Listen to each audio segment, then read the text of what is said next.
Custo de vida, emprego e desemprego, cesta básica, tarifas públicas, salário mínimo. Agora, na Brasil Atual, a análise do DIEESE. Clemente Ganslúcio, diretor técnico do DIEESE. Olá, Clemente, bom dia. Bom dia, Marilu, bom dia, ouvintes. Maravilha, Clemente, vamos falar aqui do pessoal que trabalha por conta própria, quer dizer que eles recebem menos de um salário mínimo por mês?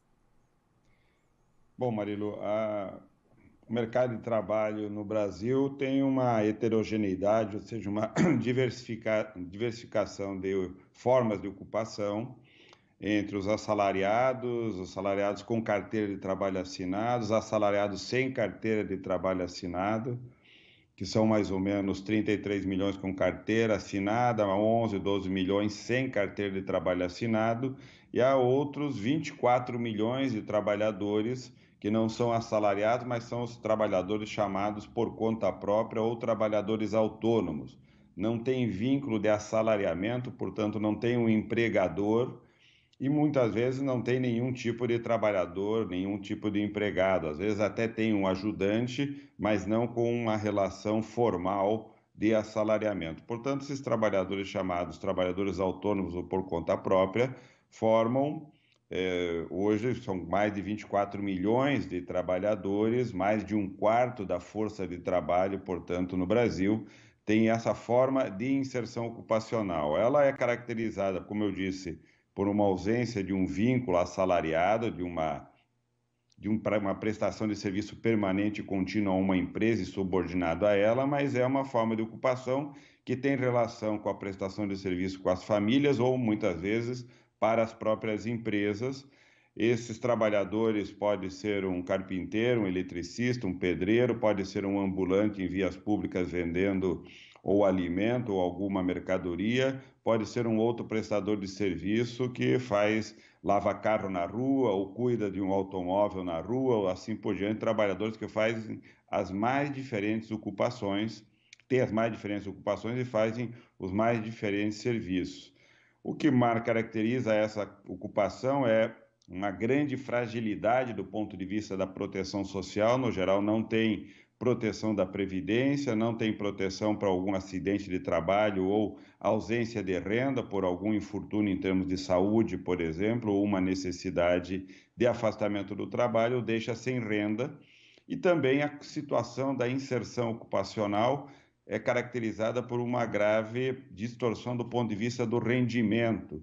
Só para nós termos uma ideia, desses 24 milhões de pessoas que estão trabalhando como autônomo, mais de 10 milhões dessas pessoas têm uma renda inferior a R$ 998, portanto, trabalham mensalmente, semanalmente e têm uma renda inferior no mês a um salário mínimo.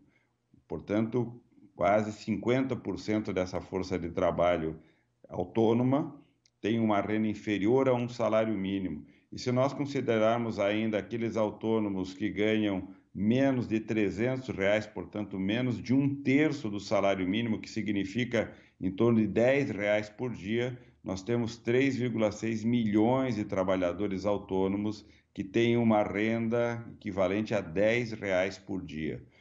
Isso é a característica de um mercado de trabalho com uma heterogeneidade que fragiliza, precariza, tem formas de ocupação extremamente precárias, com rendimentos extremamente baixos, caracterizando uma desigualdade monstruosa no mercado de trabalho, uma desigualdade ainda mais perversa na economia brasileira. Portanto, nós estamos falando de um quarto da força de trabalho que tem uma inserção ocupacional muito estável, insegura do ponto de vista da proteção social e predominantemente com um rendimento muito baixo, e muitas vezes esse rendimento baixo vem acompanhado de uma instabilidade muito grande.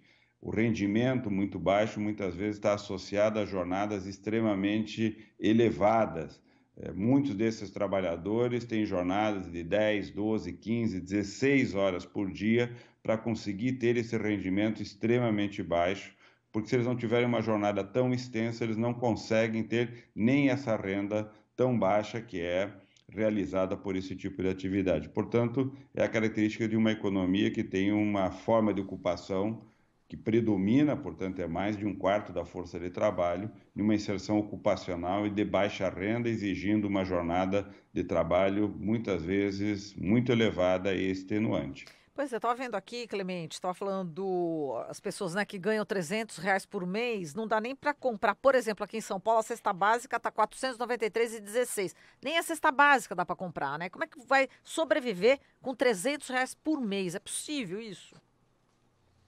É possível porque as pessoas sobrevivem, Marilu, mas Pelo sobrevivem amor de Deus. numa situação que é dramática. Passam fome, não têm onde dormir, vivem debaixo dos viadutos, morando nas ruas, dormindo, ou seja, muitos desses que vivem na rua, que nós vemos dormindo, com o carrinho do lado, com um colchão, com um cobertor, são pessoas que vivem dessa renda, eles vivem nessa condição, eles têm uma renda para ter, no máximo, a condição de ter um colchão debaixo de um viaduto e dormir na condição que é possível, tomam um banho nas valetas, nas águas que correm pela rua. Se a prefeitura oferece algum serviço de assistência, eles têm alguma oportunidade, comem o sopão que alguém oferece também nas ruas, ou seja, essas pessoas montam estratégias de sobrevivência que são verdadeiros heróis, porque resistem a uma situação que, na verdade, do ponto de vista econômico, eles não teriam condição de estar vivos. Estão vivos porque são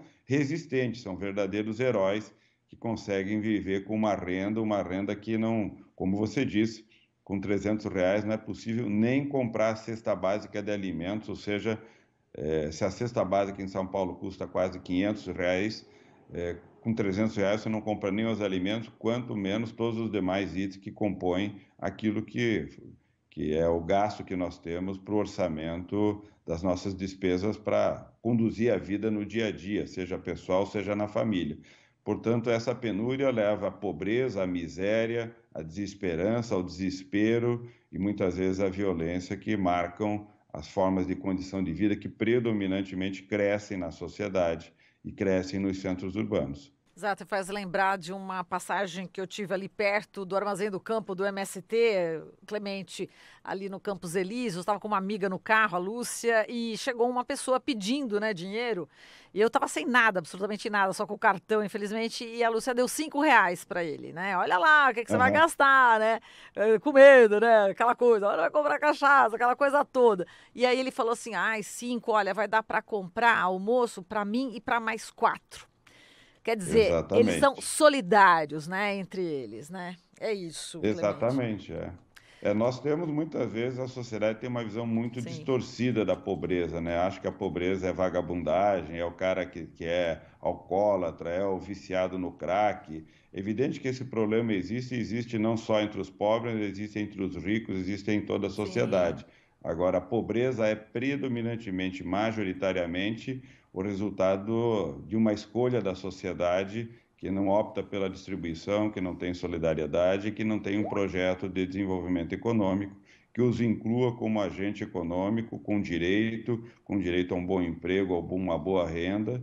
A experiência recente no Brasil mostra que quando a economia cresce e oferece emprego, oferece oportunidades, as pessoas vão para o emprego, vão para a oportunidade, querem resolver sua vida, querem ter uma vida digna e não querem viver nessa situação. Vivem assim porque não tem alternativa, porque o país não oferece esses caminhos para que elas possam trilhar. Perfeito, Clemente. A gente agradece aqui a sua participação. Forte abraço para você e bom final Um de abraço, semana. Até mais. igualmente. Falamos aqui com o Clemente Ganslúcio, diretor técnico do Diese.